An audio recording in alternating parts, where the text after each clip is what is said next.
Oxana Music. TLAGIC. Gang. Legit. BMT. Your boy Dudu.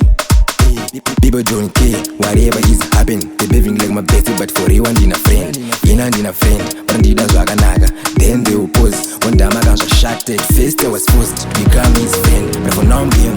Nini na kufila pain. It feels like ufara. Kaskiri kagangwara. But anyways, nini ndiri kumuchaga ndiri bees kumpanda. Nduda face to face. Nduda fight na yako susu we on match. No worry, I will sacrifice to root in jail. But the fede put my sin guys to come game. But in Gamponza ndingendera brush. I don't tell my name maybe zingwa zwisi zwega. Life fege ino bow and the feja. Unu wage ndu garage bega. Saka ndadidai uri mwari zvaibera sei. And I guess why kwara nekuchonyorwa. Same story deliver mwenoti fizura. Awuzi beti cause we wakandikongora. Ya ndadidai uri mwari zvaibera sei. And I guess why kwara nekuchonyorwa. Same story deliver mwenoti fizura. Awuzi beti cause we wakandikongora. Ya ndiri munhu ari bonoziya wani. Usanisese these days ndiri kuyuza gani. Makabesa diri renyu pamukanyenga shani. Of course meva upo pamunhu one. But tasaone ndiri fit ndirukoka mukari. And I guess mumwe munhu anonanga muchari. Unodza mapeta nawo tiri pa spotline.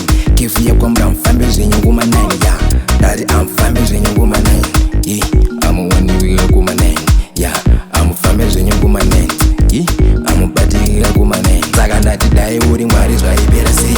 And I guess waikwara nekuchonyorwa. Same story deliver mwenoti fizura. Awuzi beti cause we wakandikongora. Ya ndati people don't care whatever is happening. They behaving like my bestie but for you and in a friend. Yena ndina friend but ndida zvakanaka. Then they oppose. One time I got so shot at first I was forced to become his friend. But for now I'm him.